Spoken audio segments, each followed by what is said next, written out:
We embarked upon this journey sometime in 2022. Nobody would have thought that it will come to such a comprehensive economic trade agreement.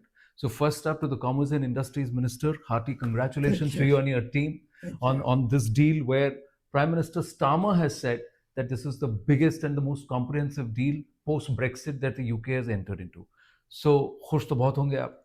बहुत खुश है और in a way it vindicates what Prime Minister Narendra Modi had said way back in 2015 when he came to London and addressed a huge crowd at Wembley. He said, we may be two nations, but we share a glorious future. And मैं समझता हूँ कि वास्तव में प्रधानमंत्री मोदी जी की जो दूरदृष्टता है, जिस प्रकार से उन्होंने भारत को अब साझेदार बनाया है विकसित देशों का, जिससे हमारी मानसिकता भी विकसित बने, जिससे हम भी सोचे अच्छी चीजों की, बड़ी चीजों की, छोटा ना सोचे. तो मैं समझता हूँ ये जो पूरा बदलाव आया है भारत में, ये मोदी जी की सबसे बड़ी ताकत है, देन है देश के लिए, और भारत का भविष्य उज्जवल है. But it's not a free trade agreement. It's a CETA because there are certain sectors that you have protected for Bharat. And which are those sectors? And let's try and put that out. When it comes to produce, so apple growers, and then there are all these sensitive sectors. For example, dairy is not open. Dairy.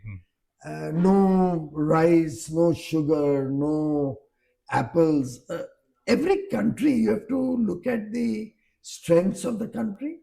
See what are your offensive interests, कि आपको क्या market access चाहिए, and what are your defensive interests, कहाँ पे आपको खोलना नहीं है या बचना है. वैसे ही दूसरी तरफ के भी दोनों होते हैं. Right. एक अच्छी बात जो माननीय प्रधानमंत्री नरेंद्र मोदी जी ने मुझे सिखाई है कि सेंसिटिव रहो दूसरे के प्रति, तो वो भी आपके प्रति सेंसिटिव रहेगा. और एक प्रकार से वो हमारी आज के दिन नेगोशिएशन में सबसे बड़ी ताकत वो है कि दोनों देश शुरू में ही तय कर लेते हैं कि एक दूसरे के सेंसिटिव सेक्टर्स को हम रिस्पेक्ट करेंगे, प्रोटेक्ट करेंगे. जैसे ही आप वो शुरुआत वहां से करो तो आगे का रास्ता बड़ा ही स्मूथ हो जाता. So Bharat and Britain have shown the art of the deal. So is there a message going somewhere? Well, the message is clearly for the people and business persons of both countries, because a deal can only be stuck when it's a win-win for both parties. कभी भी जीवन में एक तरफा सौदा नहीं होता है.